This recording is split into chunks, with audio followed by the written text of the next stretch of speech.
milk was too high in lactose, camel milk too low in protein, almond milk was bad for the environment, and hemp milk just didn't seem appropriate for minors. But one milk checked all the boxes: bunny milk. Said Bagnoli, bunny milk is rich in riboflavin, and Jack loves the taste of riboflavin. And as luck should have it, Carol and Jack owned a pet rabbit named Sheila. We were already so close to Sheila, so it felt natural.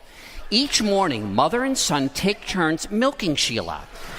Luckily, we both have tiny tapered fingers, so getting a hold of Sheila's nipples isn't so hard, especially when they're hard.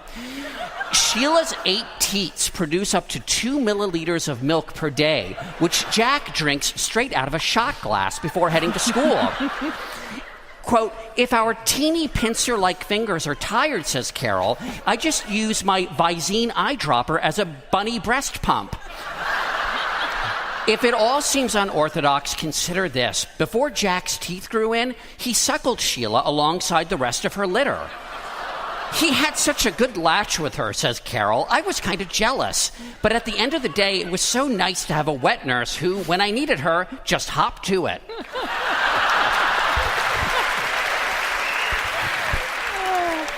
I really don't know what to say about that one, so we're going to move on. Your next story of some bunny business comes from Tom Bodette. Drug-sniffing bunnies are not just for Hugh Hefner anymore. When Phoenixville, Pennsylvania mayoral hopeful Dave Gautreaux announced at a live candidates forum on Thursday that if elected, he would look into getting drug-sniffing rabbits for the borough, that's B-O-R-O-U-G-H, borough, police department, he was dead serious. I was dead serious, he confirmed. I would not make a joke about a rabbit if I did not believe it to be true. But it wasn't a joke. He had read an online article about how the Amherst, New York Police Department had introduced drug-sniffing bunnies to their force to great effect. Gautreaux had even called the Amherst PD for verification and was told the narco bunny story is absolutely true. The drug-sniffing bunnies work well and at a fraction of the cost of the traditional canine approach. Unfortunately, Gautreaux, whose campaign slogan, Vote for Goat, further confuses matters, appears to have fallen for an April Fool's joke from 2016, which was posted as a serious story in their local paper. That was the end for Gautreaux, but raises this reporter's admiration for the person who answers the phones at the Amherst, New York Police Department. A candidate for police chief believes the solution to their problem is drug-sniffing bunnies in Pennsylvania. The last story of a bunny sensation comes from Faith Saley. Wilden Creek Academy in Lexington, Kentucky, has long been proud of its mascot, the Bouncin' Bunny. The historically all-boys school has embraced its endearing, arguably emasculating symbol for 79 years, boisterously chanting at basketball games, "We will bounce you!" and "kiss our fluffy tails." But in order to boost enrollment, this fall, Wilden Creek welcomed a bunch of girls through its now co-ed doors. And these ladies do not want to be called bunnies. As sophomore Annalisa Aubrey puts it, bunnies are gross and make me think of old men in grottos. Plus, they're not intimidating.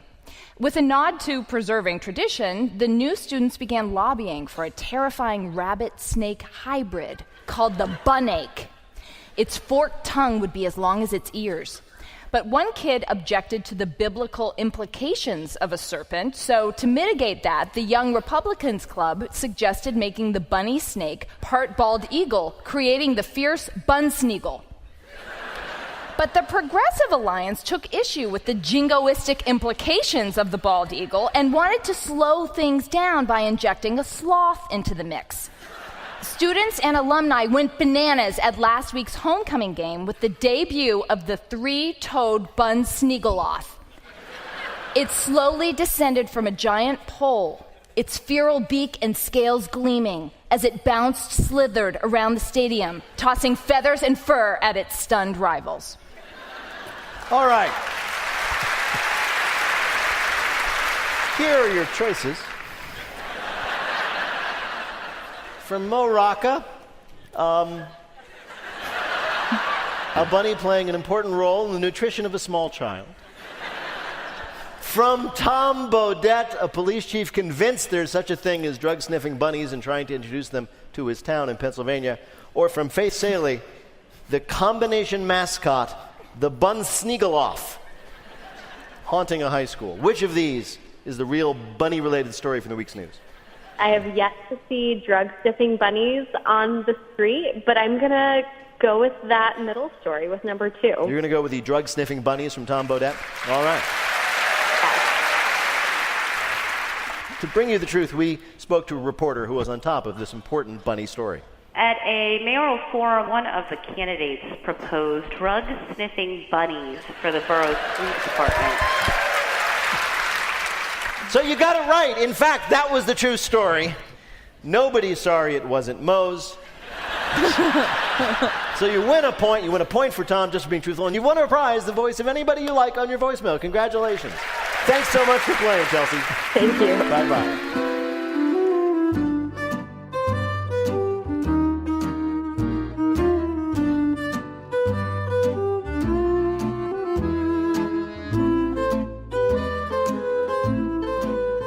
And now the game where people who've done everything do one more thing. It's called Not My Job. Some people become famous and beloved culinary TV stars by making delicious food. Some of them do it by traveling the world and showing you where to get the finest cuisine.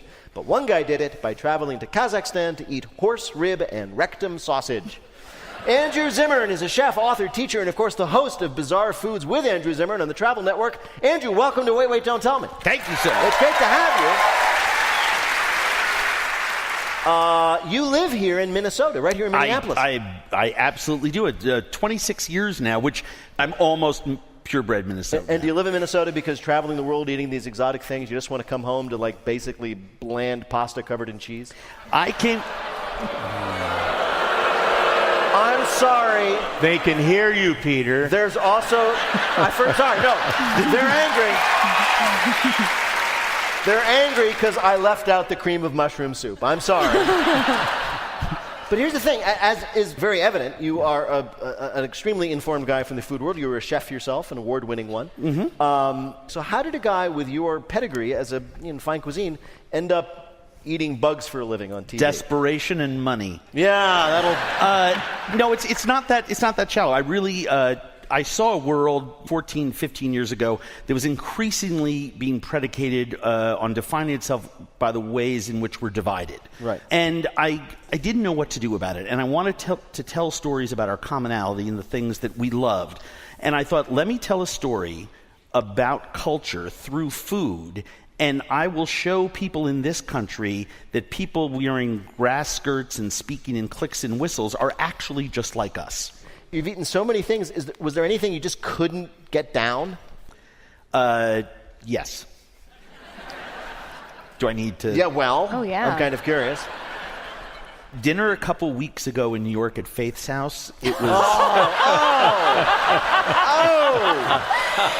It's true. It's true. I can't cook. I crushed a lot of the salad and just left the pork tenderloin. I understand. And she makes a terrible and brontosaurus It burger. does occur to me you would be like the world's worst dinner guest, not because of your character or personality, but what if you don't like it? Like, Well, this is a guy who ate horse anus sausage, but he didn't like my lasagna. I'm going to die. It's fascinating that I'm disinvited to dinner as many times as I'm invited to dinner, because often I'll have a guy friend who doesn't really realize what I do for a living. We just, a buddy from the gym or a buddy from one part of work that I do or from the magazine or this or that. And he's like, oh, you got to come over to the house. Just invites me over, like we invite someone over. And then I get the call like a week later, the night before. And he says, I forgot to tell my wife. And then I told her, oh, yeah, tomorrow night I invited Andrew to come over for dinner. She says, I am not cooking for a food professional who's not only eaten fermented whale anus, but, has done this and done that. And in comparing notes with other people who are at the big kids table in the food world, it's pretty universal. Yeah, I understand. We get disinvited a lot. But that's why I like to cook and entertain for people anyway. Sure, I understand. I know that the most typical question you get must be, what's the worst thing you've ever eaten? Yes. So what do you say when asked that? I usually make a joke about someone else in the room and dinner at their table. Yeah. But it is probably all the fermented and rotted foods of the world. They're very tough to get down. There are many cultures where their way of preservation was to simply let something decompose 2, 3, 4 weeks. If you tasted it, you die. Iceland, 6, 7, right? 8, 9 weeks. Yes. The bad bacteria is eaten by the good bacteria. All the rotten stink is left there, and there's no dangerous bacterium, and it's not going to spoil anymore. And this is the way that ancient peoples have eaten. And some of those dishes in almost every culture around the world has remained. In the first peoples of Alaska, it's stink heads of salmon. In Greenland and Iceland, it's the Greenlandic ice shark that is allowed to ferment called hakarl. In Ethiopia, it's enset, a bread that's left to rot for 3 months in the ground before they bake it. It comes out looking like blue cheese, and it's horrific, but it's a superfood. Better for you than chocolate. Yeah, well, what is it? Well, Andrew Zimmern, we've invited you here to play a game we're calling The best thing since sliced bread is more sliced bread. So, as we have been discussing, you are famous for eating unusual and extreme foods. So we thought, of course, we'd ask you about white bread. Answer 2 out of 3 questions about white bread, and you will win our prize for one of our listeners. Bill, who is Andrew Zimmern playing for? Amy Denholm of Cedar Falls, Iowa. Here we go. You ready? Here's your first question. Americans went from baking their own bread to buying it from stores really quickly around the turn of the 20th century. What was one of the reasons they all started buying factory-made bread? Was it A, the country was swept by a craze for perfectly square foods? B, a highly publicized murder case known as the Wichita bread poisonings? Or C, everybody decided that kneading bread with your own hands was really gross? God, I'm going to have to go with B. The Wichita bread poisoning? Sure. No, it was actually the last one. There was a huge sanitation craze for sanitary everything in the turn of the century, and everybody thought, oh my God, putting my hands on bread, that's awful. Let's let the machines do it. Fascinating. I know. I've now learned something and disappointed Amy. I know. Well, you haven't lost yet. All right, we all know the saying, as Bill reminded us, the greatest thing since sliced bread. But when sliced bread was actually introduced, it had to be advertised how? A, the time-saving solution that cures mortality. B, the greatest thing since bagged bread. Or C, a collection of 25 stackable breadlets. Jeez Louise. Yeah. Those are all There's so a claim. ridiculous. I'm going to go B. Yeah, you're right. That's it, right? Simplest. Simplest one, because the big innovation Yes. before sliced bread was bread that came in its The own bag. little bag. That was Yes. big news. Yes. You people are so spoiled. Is it Foucault's pendulum or Heidegger's something? There's something that says that the easiest, most obvious That's answer Occam's razor. Occam's Mike. razor. Occam I knew razor. it was. Yeah. Somebody say something about Schrodinger's cat. That was actually, instead of saying something about Schrodinger's cat, you just referenced Schrodinger's cat. Last question. I guess we'll never know if that joke worked or not. Wow. Your last question. If you get this one right, Andrew, you win. White bread has been used for many things over the years other than food, such as which of these? A, an efficient and durable dish sponge. B, emergency bandages. Or C, erasers. I used it to make booze in jail once. Sorry, I'm just so excited to erasers do- on a chalkboard or erasers if you're writing with pencil? If I were to answer, well, an eraser. Oh, right. Yeah, well, that leans. But it's a good question, Faith. That leans me more towards B. It's definitely not. It's definitely not A. Emergency bandage. Yeah, eraser. Let's. Listen, why are you making those noises? You're going to make it worse. Mo, you're allowed to help. No, just so you Wait, know. don't they say to put, like, if you get a blackout, you put meat on it, right? Yes. So maybe you need, a carb to go with your protein. It's like an open-faced sandwich. That's what it Yes. is. Do you want to know something? If you're erasing something, you use your finger. If you hurt yourself, you slap a piece of bread. I'll go with B. You're going to go with B, the bandage? I'm afraid to be responsible. Have you ever taken a piece of Wonder Bread and you take the crust off and you ball it up in a little ball? Oh, I love it. If you had a tiny little ball of bread like that was hard and absorbent, you could probably use it for an eraser or a band? I'll change my answer and cross my fingers for Amy and go to eraser. It is an eraser. Thank you, Tom. You're welcome. I knew that. I knew that. I grew up in the Midwest, by God.